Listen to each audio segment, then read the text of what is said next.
So this morning I'd like to continue this discussion of the gate of not two. And I won't review everything. We're up to part 6 now, in case you're interested. We've talked about so far, but I did want to do a little review of what I presented a couple weeks ago and continued last week as it leads into another way to think about this teaching. I was making the point that one way we could read those 3 characters, that the not to gate, those are the 3 characters, is gates are not two. And I was making the point that in Buddhism we think about all of our senses, including the senses of our emotional and mentating mind, all of that kind of things that oftentimes in a Western sense we think of our sense gates as being things like touch and taste and sound, and then they're processed through our mind or through our heart in some way. In the Buddhist sense we say that the heart, mind is also a sense gate. So it's a little interesting, and that may be helpful for this discussion I'd like to have this morning. I was making the point that gates themselves are not two is one of the ways we could read those 3 characters. And the Chinese has this wonderful quality that you can read it in many different ways. You have 3 words, they're there, and how they relate with each other has to do with what you bring to it. That's true of language all the time, but Chinese has this kind of special character of not nailing down the meaning too much. And that in this way of reading it, gates are not two. We could understand that all encounters, all experiences, what in Buddhism we would say all dharmas. In this case, dharma means something which the heart or mind experiences. Phenomena sometimes is the way that dharma is translated, or you could say moments of phenomenality. There's a lot of words you could play with, but any moment of experience, maybe is a simple way, are totally mutually arising. So this teaching that gates are not two, if we take the gateway of visual experience, when you see something, is totally mutual. Means that there's no seeing without the seer's participation. It's a little bit different than idealism in a philosophical sense, where we say that a thing only exists if you see it. That's not exactly where Buddhism goes. Buddhism just says that if there is some visual phenomena, it takes the whole universe for that particular visual phenomena to appear. That on the first level we can say if we're looking at this convenient glass of water, often gets picked on for these kinds of things, we can talk about all the things that went into making this glass and where the water came from. We could focus on all of the quality of light that's bouncing off of this right now in this room and filling up this room, and your eye's capacity to focus that on the retina and those impulses. So you could go into all of those kinds of details. So that's one way to understand the mutuality. But then your consciousness itself is participating in the phenomena of the cup, etc. So this teaching is saying that the mutual arising of all things is a fundamental quality. Okay? So gates are not two means that all experiences or all moments of phenomenality are, or I guess we would just say any moment is a moment of phenomena, that is this expression of something much bigger than just the way that we hook our mind to, oh, it's a glass, as if that kind of takes care of the whole situation. In a way it does, but there's something much richer than what we might normally think when we're just hanging our mind on the external quality of the phenomena. So I was giving the teaching about Indra's net, which is a really fundamental teaching in the Mahayana. Comes from a sutra called the Flower Garland Sutra, or the Avatamsaka Sutra. And it's this beautiful image that every phenomena is a jewel, that is a jewel of kind of infinite facets. And all of these jewels are like arranged in a net. if the knot of the net was a jewel, and you imagine this spreading out throughout the whole of the cosmos, that every one of those jewels is reflecting every other jewel. And in the Avatamsaka Sutra says this is the nature of phenomena. They are this mutual. They are this interpenetrating in some deep and profound way. But when we hear that teaching, somehow, it's sort of amazing to me that this is what we do, but we always sort of imagine it as this thing we could see, right? It's this net that's spreading out, rather than my consciousness is that jewel. In one sense, the Indra's Net teaching says there's only one jewel. Right? Another way you could say is immeasurable jewels.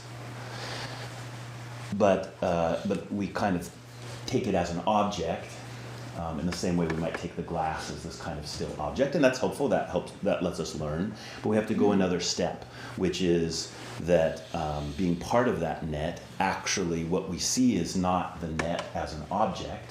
What we call seeing is just the truth of that net. When we see something, that is just the total mutuality of being. When you hear something, taste something, touch something, feel something with your body, but also feel something with your mind, your heart, everything, that is all this expression of that total mutuality. And so if that's the case, each dharma or each phenomena or each phenomena moment becomes a gateway, or we should say is a gateway. And it's a gateway because this side and that side, guess what? They're not two.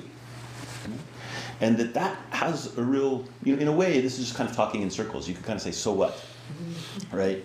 But Buddhism says that, but what happens in the appreciation of that gateway is the ungraspable outward quality of phenomena also reminds us of this ungraspable inward quality of the phenomena. And the ungraspability of myself and the ungraspability of the world is actually where the luminosity and aliveness of being comes from.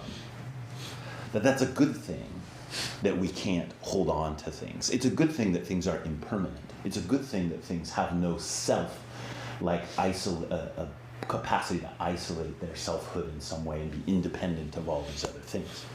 This kind of philosophy is telling us that those things which we oftentimes experience as a disappointment, like through loss, for example, the experience of impermanence is very, very, very challenging.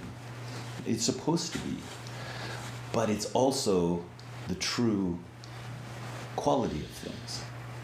And that loss is not just something for us to feel as a kind of destructive quality of being or a kind of disappointment, but it is the very foundation of aliveness, which I think we understand intuitively. But when we're caught in a difficulty, oftentimes having some of this kind of philosophical scaffolding can kind of remind us, okay, I have some other thing, other possibility. That the luminosity or radiance of being is really profoundly orienting. And I guess that's where in the Zen school I really appreciate that all of this kind of philosophy is a background to the Zen school, but mostly in our tradition what we say is, okay, yeah, it's just a glass. It really is just a glass. But this glass is also on fire. And to see with those eyes is what the point of a life of investigation and practice is about. Now, I'm going to sink a little bit more into the kind of philosophical teachings here. So I apologize to those of you whose minds are not so excited about that. But it won't last too long, I promise. So it turns out that there's a very fundamental kind of description that the Buddha Shakyamuni gave, which is create the basis of the Buddhism that we study, to talk about this mutuality in terms of spatial relationship. And it's called causes and conditions. In Japanese is in and en, or innen. And these two things are used as a kind of a way of explaining this net that I've been describing. So in, or the cause, would be whatever it is that you're focused on. So if you're focused on this glass, then you would say there is the thing that can be seen very easily, which is the glass. It can be experienced. Right? And then that's the cause, or that's the meeting of the cause. But then it takes all kind of conditions for this to be here. Right? Everything that is apart from what we use to observe the glass becomes implicit, would be another way of putting it. All of the work that went into this glass being produced, or for Jisha Genki this morning to fetch it from the cupboard and put water in it and bring it out. All of those things we don't see directly, but in seeing the glass, all of those things are there, but they're there implicitly. So that's a kind of way of talking about causes and conditions, that everything is existing in that way. Although we grab onto a certain quality of its phenomenality, that it does have, if you follow the implicit conditions out that you don't really see directly, it really will connect to everything in one way or another. What's that the people fond of saying, we're made of stardust? Sounds nice. I'm not sure if you're inside a star, how you feel about that. So, the reason I'm bringing that up is because there's another teaching which is very similar to this, or we would say very connected to this, that brings us to another significance of this kind of teaching of mutuality. And that is, now we've been talking about causes and conditions. There is cause and effect. And this is really fundamental to Buddhist teachings. Cause and effect, in Japanese you would call it in-ga. It's the same in, right? The cause, which are cause and conditions. Now we're talking about cause and effect. And the reason I'm bringing this up now is because the net, which we very easily see as something kind of external, and then we come to like, oh wait a minute, what I call consciousness is that jewel, or the reflection that's happening through one of those jewels is what's my consciousness in a spatial sense. This is also true in a temporal sense. The net is not just spread out over space. It is also spread out over time. Okay? So that's hard for us to see because we don't really see time as in the way that we see space, unless you're in Slaughterhouse 5 or something. Then you don't see it that way. Okay? Now Buddhism will say, yeah, there's beings who can see that way, but most of us are not those. So it's a little bit hard for us to imagine, but if you just take it, you say, okay, yeah, just take it on the face value. The net is not, that kind of reflection's not just happening here in space, but it's happening, what happened when you were 5 years old? I'm remembering a time, actually, I think I was 3, one of my earliest memories, where maybe you have some of these. I love these, the ones that are nice. I remember, one I remember making mud pies in the sandbox to throw at the mailman. but he never came and I fell asleep. I just remember my mom waking me up. So that might tell you a little bit about my character. And I couldn't have been very old. I must have been maybe 3, maybe 4. But the one I really remember that's just fantastic is around the back of the house that we lived in rural Ohio when I was a little kid. We moved here when I was pretty young to Oregon. I put my hand down in this bucket of water. I remember it was warm. I'm sure I was just in my undies because that's sort of how I was. And I can still see my hand in that bucket. And I can feel it. And it's like I knew something then that was 100% true in my 3-year-old being. So the reason I'm bringing that up is that moment and this moment are just like the glass and all the things that bring up the glass. That's what this teaching is saying. and every moment I don't remember, which is almost all of them, right? That the reflection that happens spatially also happens through time. And it's not a one-way thing. It's not just that what happened before affects what's happening later. That's the way we experience cause and effect. It's important that we experience it that way, right? But it has its own limitation. This teaching says that these things are completely interpenetrating, that they're mutual. Now, part of the reason I think this teaching is so important is because how do we enter that gate? Or how do we appreciate what that not-to gate has in terms of its guidance? I had brought up a couple weeks ago about a famous shrine in Kamakura, Japan, where there's just these gate after gate after gate after gate. It's a shrine, so the gates are, usually, temple gates usually are old wooden kind of, not dark exactly, but they tend to be little, like they've been there forever sort of feeling, and they usually have imposing guardian deities and things. The gates to shrines are painted vermilion typically, not always, but usually, so very bright, like a persimmon in a fall tree, and very luminous and alive.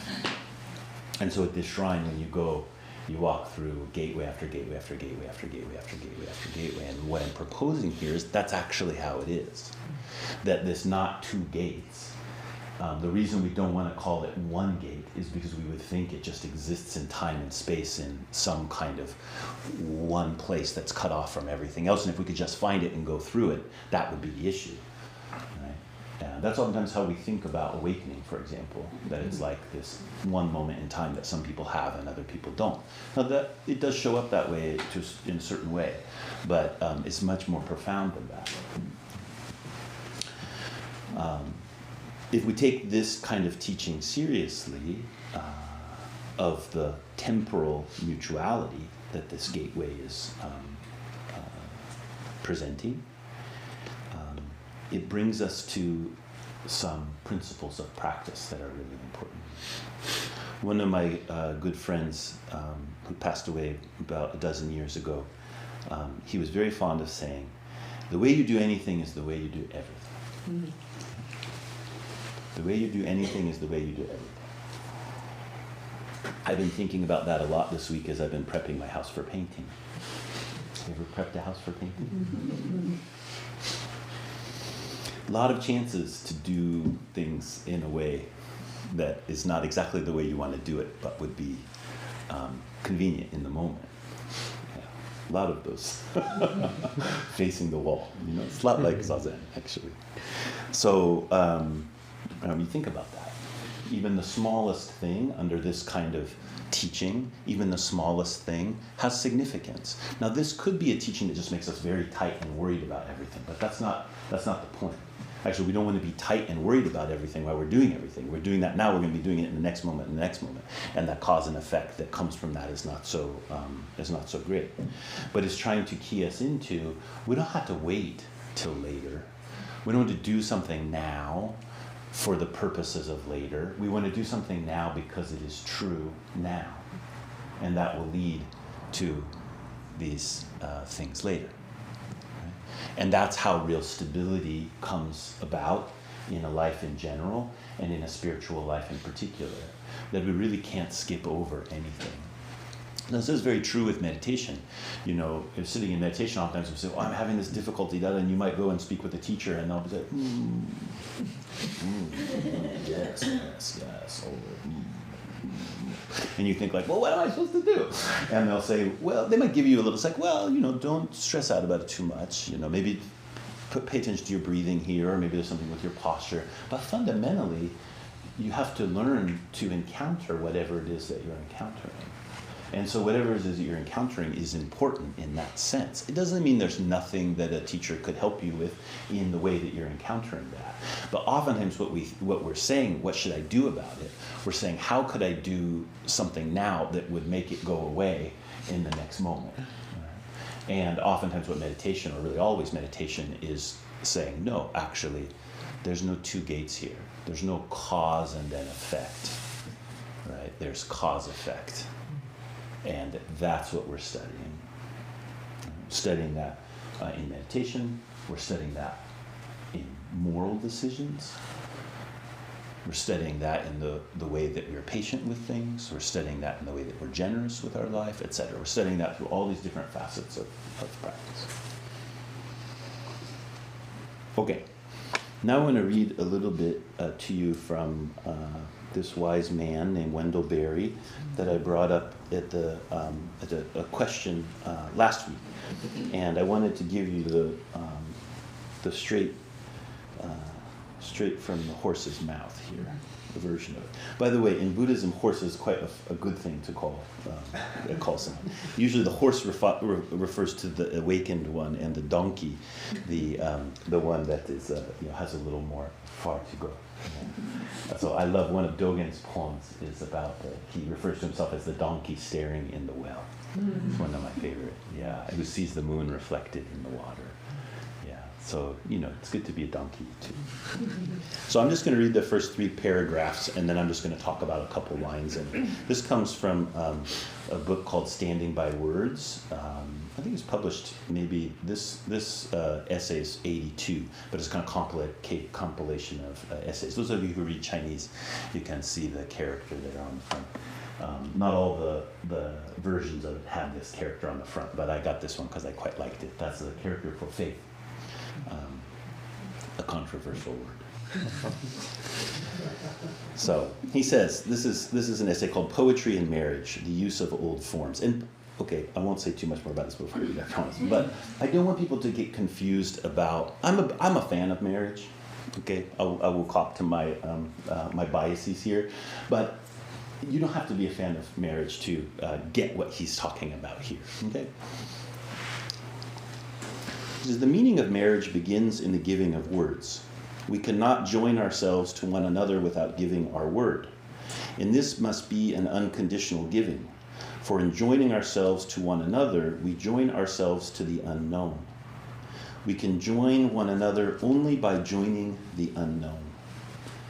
We must not be misled by the procedures of experimental thought. In life, in the world, we are never given 2 known results to choose between, but only one result that we choose without knowing what it is. Marriage rests upon the immutable givens that compose it: words, bodies, characters, histories, places. Some wishes cannot succeed, another controversial notion. Some victories cannot be won. Some loneliness is incorrigible. But there is relief and freedom in knowing what is real. These givens come to us out of the perennial reality of the world, like the terrain we live on. One does not care for this ground to make it a different place or to make it perfect, but to make it inhabitable and to make it better. To flee from its realities is only to arrive at them unprepared. Because the condition of marriage is worldly and its meaning communal, no one party to it can be solely in charge. What you alone think it ought to be, it is not going to be. Where you alone think you want it to go, it is not going to go. It is going where the 2 of you, and marriage, time, life, history, and the world will take it. You do not know the road. You have committed your life to a way. Now, again, this isn't just about marriage. This is about anything that you take up. And I want to focus particularly on this part where he says, we must not be misled by the procedures of experimental thought. In life, in the world, we are never given 2 known results to choose between, but only one result that we choose without knowing what it is. This was what I sort of haphazardly tried to paraphrase last week. So listen to this. Procedures of experimental thought. That's quite interesting. He's such a good writer. It's such a joy to read. He's crafted something very particular, the procedures of experimental thought, which is a gift we have. What if it was like this? What if it was like that? What if it was like this? We could have all kind of array of ideas about how it could be. And then we're given to a certain kind of procedure in dealing with those effects. So those are effects. And we can start to think that they are not about the causes. Now, we may say, what's my plan to get to that effect? That gets a little bit closer. But oftentimes, in our sense that we are going to choose between these outcomes that we could know what they're going to be, is just, that's kind of the trickery of this sort of experimental thought. As if you could really choose that outcome. Now, of course, we need this kind of thinking to make some predictions about what we're doing, but we give our heart over to it in a way that creates this problem. One result that we choose without knowing what it is. He's saying that's how it actually is. You will choose one result. There's not two. But you can't know what it is. It's ungraspable, it's unmeasurable. And this is part of what the Buddhist teaching is telling us. Whatever the result is contingent on all of these other things. Whatever effect has these causes. We can't just focus on the effect. The effect is ungraspable. The cause is ungraspable. They are arising mutually all the time. How you do anything is how you do everything. The cause and the result are one thusness. That's a way that the kind of standard phrase within the Zen school. Now, one thusness is a little different than just saying they're one. It means that they are supercharged one. They're one that's not in opposition to 2 or 3 or 4 or 5. A oneness which is not like a rigid oneness, but is a oneness that also has all multiplicity. I think a couple weeks ago I said the polymono or the monopoly. Mm-hmm. It's they exist together. Now, I'm speaking very complicated here, philosophically, and then with these beautiful words by Wendell Berry, which I think gets a little closer. One of the things I really appreciate about him is he's a farmer, and he's just saying what any farmer could tell you. Mm-hmm. He's just doing it in a way that people like me will listen, at least. Really, anyone who is in their life could tell you this same thing. Whether they're a farmer or a carpenter or a parent, a teacher, a shopkeeper. And if you're really in the work of life, in the beingness of life, you just know this quality. You can't give up something now for what's going to happen in the future. That the cause and the effect are completely, luminously interpenetrating each other. And if you want something to be lasting and true, that it has to be founded on that. Now here he uses the word terrain. He calls it the facts of life, or the facts of living, I would prefer to say. That the facts of living are a gateway to this, waking up to this. They're not our barriers. They are all the opportunities, all of those phenomena, all of the experiences, all of the conundrums that we run into are, each and every one of them, the terrain.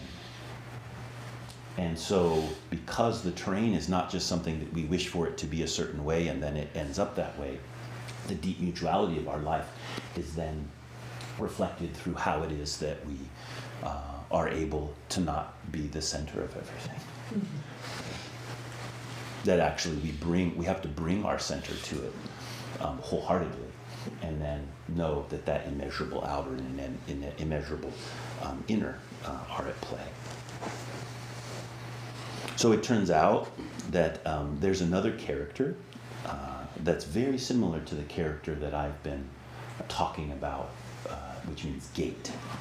And if you took the character for gate and then you add a little bit to the inside, originally it meant something like a barrier. It meant like a gate that's closed with a lock on it. That's one of the other cool ways that Chinese characters work, is you add things to them and then the meanings start to shift. And so you can go back and be like, what? That little squiggly thing, I don't know what it means apart from this character. You can go to the dictionary and you can look it up. A little bit like we look up etymologies, right? And you can say, oh, that was supposed to be a lock. And so it means there's a lock on the gate, right? So the gate's now not two, but it's also, the gate's shut and locked. So traditionally this character was used mostly for barrier, but then this beautiful thing happened in the evolution of the use of the character. That the barrier or the boundary is an expression of the non-separation, or is an expression of the connectedness of things. That it's not just the gate with the doors open wide that is the expression of not two, right? But it is also when we meet that door that we don't know what to do with, that also is not two. And so this becomes an important character because it has this kind of double meaning, where it means connected, means gateway, but it also means a barrier. So sometimes you'll hear people in Zen circles talk about a barrier gate. They'll say, I've run into a barrier gate, which is a really good term to learn. It's this character, a barrier gate. If you just call it a barrier, you think like I'm going to dispense with it. That's my job, is to get over it or around it. But if you say barrier gate, now you have a little bit different relationship with it. Probably when you think, oh, here's the gateway, you should also be thinking gate barrier. Because anything that looks like a gateway, if you go through it, guess what? This is going to be a barrier too. I think that's also a way in which marriage could be a good expression of how that's true. You know, I love weddings. You know, and then I'm always working with you, so I'm like, you have no idea what you're getting into. Typically speaking, you people have been married before, typically. So, this barrier gate, kan is the Japanese pronunciation. Now, I don't know why it has to be this way. I don't think there needs to be a why, but I think it's quite beautifully put together, that the quality of this world requires us to come to a very clear appreciation of this mutuality, to be able to walk with real grace and it's teaching us that all the time. Every moment is teaching us that way of living, way of being, way of seeing is immediately available, and it takes a real effort. You can't just say, "Oh yeah, I'm gonna." You have to really look for that gate that is not two. That's how we have to bring ourselves. And I'll just read one more thing, and then we could have a little time for questions. This is just one paragraph. This is the very first thing when we put those things on the front gate. One has a schedule on one side, and then usually the other side, me or someone else scrawls something on a piece of paper, and we tack it up there. This is the very first thing I wrote when we started putting things up there. So I'll just read it to you because it fits.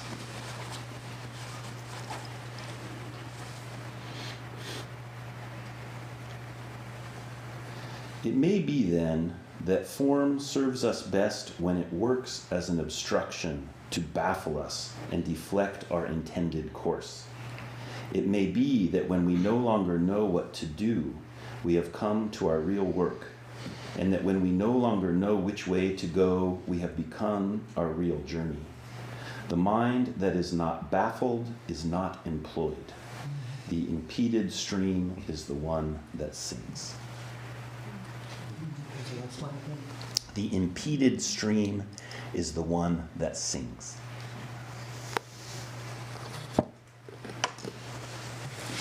Mm-hmm.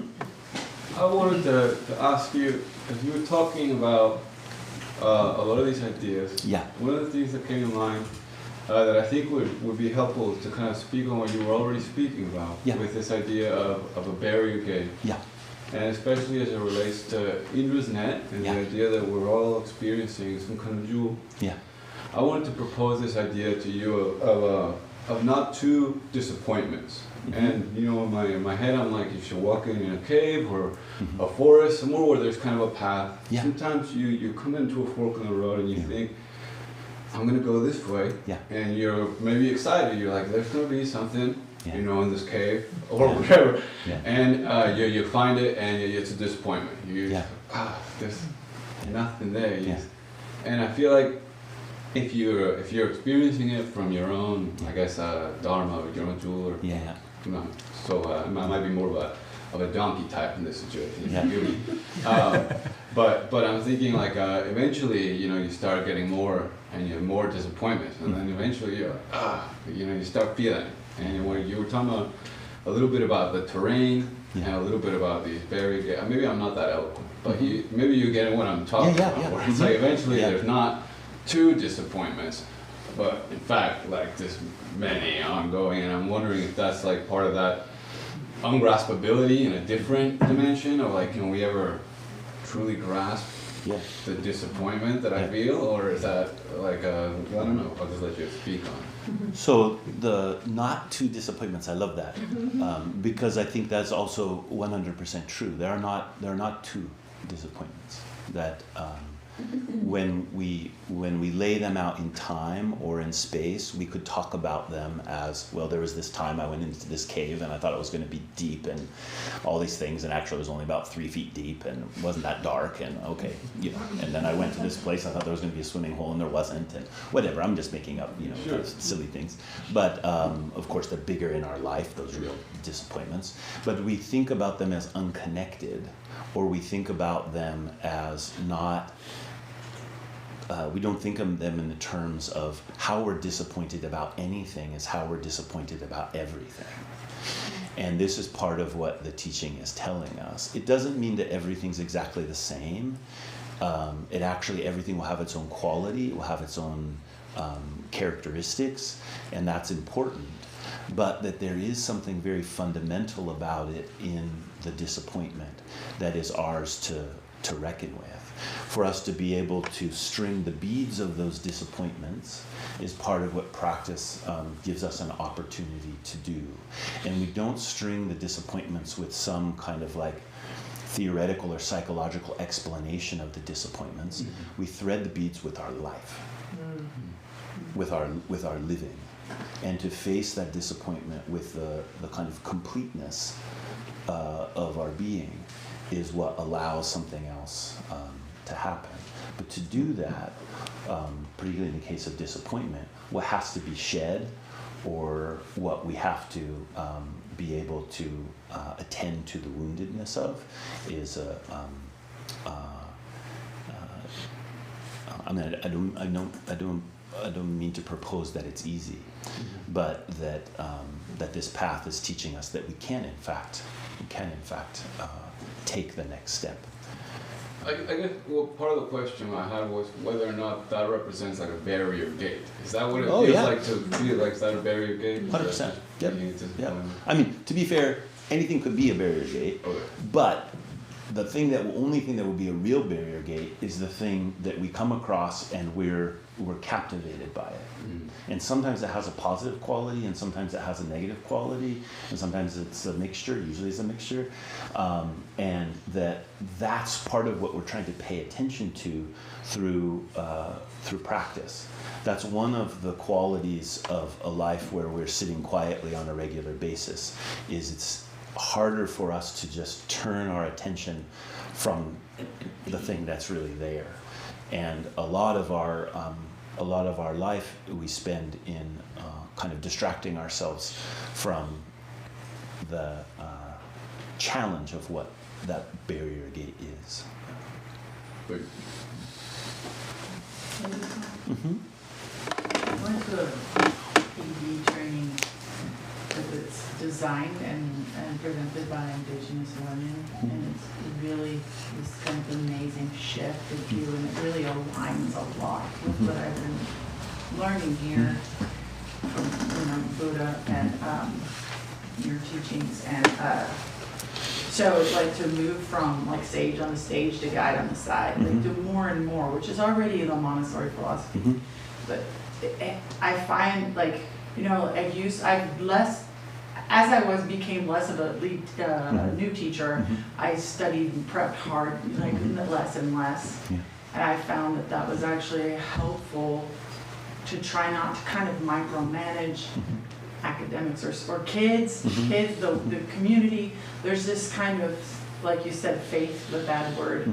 There's this kind of balance between like giving up control, which is really scary, and letting what arise, and then trusting myself to respond. And so as I'm walking on this path, and with right thought and right action, right? Like there's this dance that's happening that like I can't just give up control, because kids don't know, like they know a lot. I have to trust what they know, their own wisdom.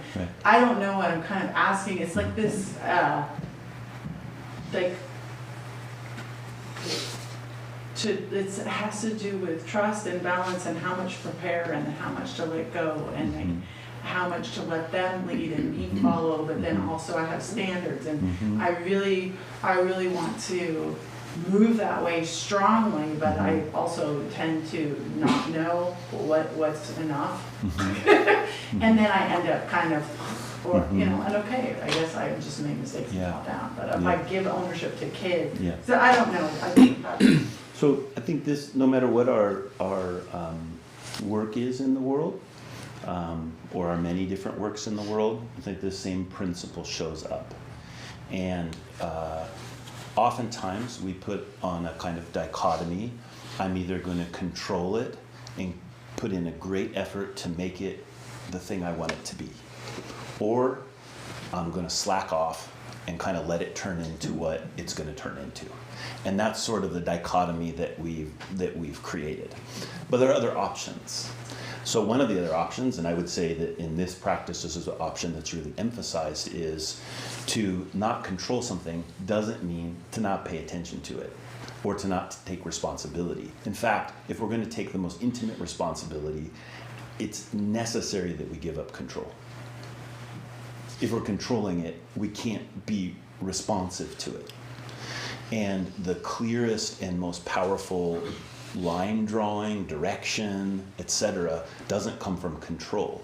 It comes from responsiveness. So if you think about in your classroom, for example, because I was a classroom teacher, so I lived in that world a bit.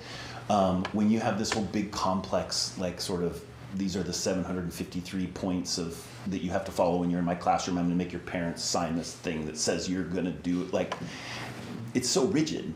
And these are the lab. This is the lab, and these are the results you're supposed to find. And this is right. It's just it's too much. Yeah. But when you come into something and you come into that situation, for example, classroom teacher, and you say, "Hey, I am the leader here. I'm the adult. You work with middle school students. They need that, and they need someone to say, "Hey, there's a line here. It's called respect, and respect is not graspable. Respect is not something I can just give you the 7 points and we're done. I might need to give you 7 points. I might need to show you what it looks like. Like I used to teach my high school students, I would say, so when you come in late, you should look like you feel bad about it. I don't actually care if you feel bad about it. But you should look like you do, because that's signaling respect to me, that you know, that I know that you came in late. And so I would show, it was always really fun the first day of class. I'd say, this is the difference. If you come in like this, and you sit down like, hey, well, I'm later, everything, wrong deal. The deal is just like take on the form of regret, you know, and don't bring in like Dutch Brothers blue Slurpee thing. Just give that to your friend before you come. That's not going to work. It's too bright. Maybe a cup of coffee, but that's too much. That's too much. So I'm making a joke here, but that would be a case where, in a way, it's a rule, you know, but it's about our mutuality, and it being about our mutuality is and that's what a student needs to touch that. They need to touch someone who they know is there, not somebody who made up some rule that they thought would be able to control the situation, or made up some assignment that would run you through these procedures so that you would theoretically learn something, so you could throw something back up onto a worksheet that then they would like feed to an AI that would grade it for you and give you back some points on a grid of many, many, many different points that then would spit out some percentage. You can see this is why I'm not teaching. Maybe one reason. Preparing But- them to be college professors. Yeah. Is what all that is Yeah, really. yeah, yeah. trying So, but if you meet them, right? If respect is not about control, respect is about an authentic gateway, which is when you look into their faces, even if they're not quite willing to look into your face, you know that's exactly what that is, and the heart that is there is a jewel, and it's not a jewel for any reason that is external to its own luminosity. And when you know that, that's the only way you can treat the situation, really. And I think that's what those indigenous women know, and what they were helping guiding you see into. So in this tradition, we have exactly the same thing. One of the things we're doing, again, with meditation, oftentimes people think about meditation as just being something that's going to kind of calm me down or whatever, which it is. But it's for that point that we do meditation, that the luminosity of the jewel becomes more apparent to us. And then we know how to orient our life, right? And it doesn't mean that we're not going to have any of the things we're responsible for and we need control over them. It's not that. It's just that that's not the center of gravity. And I think that's one of the things that Mary Montessori really woke up to in a deep way, but it makes Montessori education really powerful, in my estimation. Now, if we go back to the paint, You're painting the bucket. yeah, exactly. Yeah. If we go back to paint chips, it's sort of the same thing. Like actually that prepping the house. What do I see there? What am I doing? And so the kind of monotony of it and the things I don't like about it, the heat and all that sort of stuff that's happening there, I can just say, well, I have to get through it and just plow through it, which takes a good measure of that, probably. But there's also this opportunity to soften the rigidity of my own mind. I actually care about this house. This house provides shelter for me and for my wife, and did for our kids for a long time, and it needs to be cared for, and what are the proper ways to do that? And I'm not there to just force an outcome. I'm there to care for something which is ungraspable and beyond me. And so that gives you a different way of relating.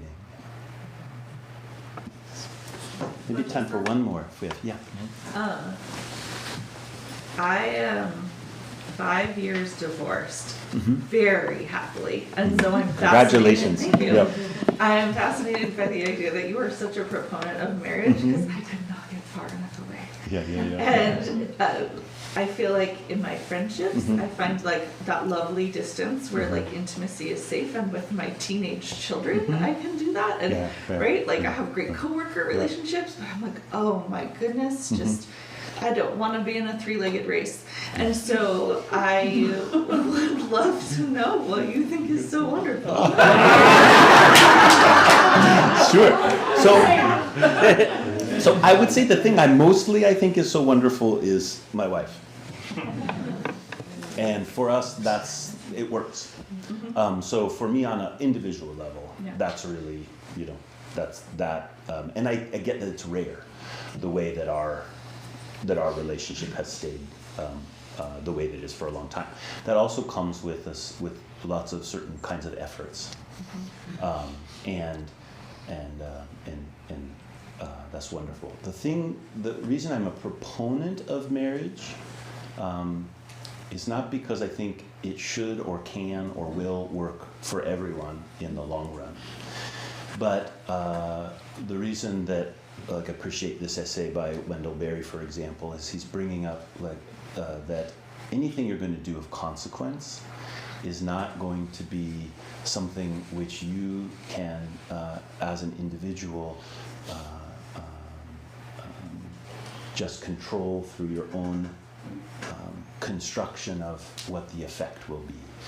So if you think about being a parent and your relationship with your kids, for example, that sounds like, is vibrant, and you're happy for her.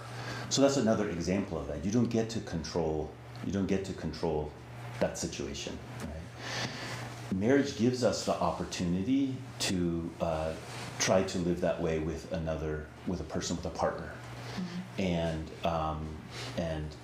the effort that we put into decentering our own simple grasp on the situation provides so much opportunity for an important kind of practice, which we can find in many other things as well. That's what I like about this essay, because he's saying, well, he's a proponent of marriage. He's also saying it's not really just about marriage. It's about anything we're doing of consequence will bring us to the same gateway. We won't be successful in all the gateways that we come to that have that kind of quality, but I believe marriage is one real opportunity for that. I also think that it has a capacity for a certain kind of building blocks of a society that are not always, but can be very,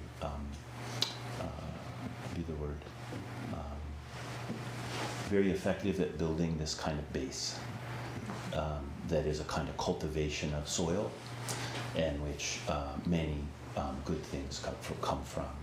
But if we just rigidly hold to the idea of the outcome that marriage is till death do we part, and under no circumstance would we ever get divorced, etc., then I think we can't actually do that cultivation. So that was a big shift for me. I grew up Catholic, and I grew up in a pretty marriage families. My parents met when they were in high school. I married. My wife's parents met in high school, got married. That was kind of the environment that I was in.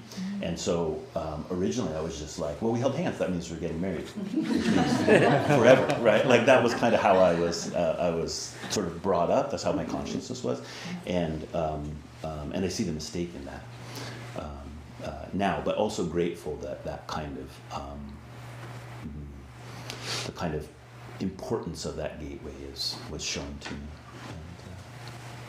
So I think that's kind of a not too definitive sort of explanation of what I like about it, or why I think it's important. So I believe next week will be the last talk, which will be 7 of 6, and 7 is always a good number to end on. And so if you want to know what the true teaching I feel prepared to deliver that to you next week.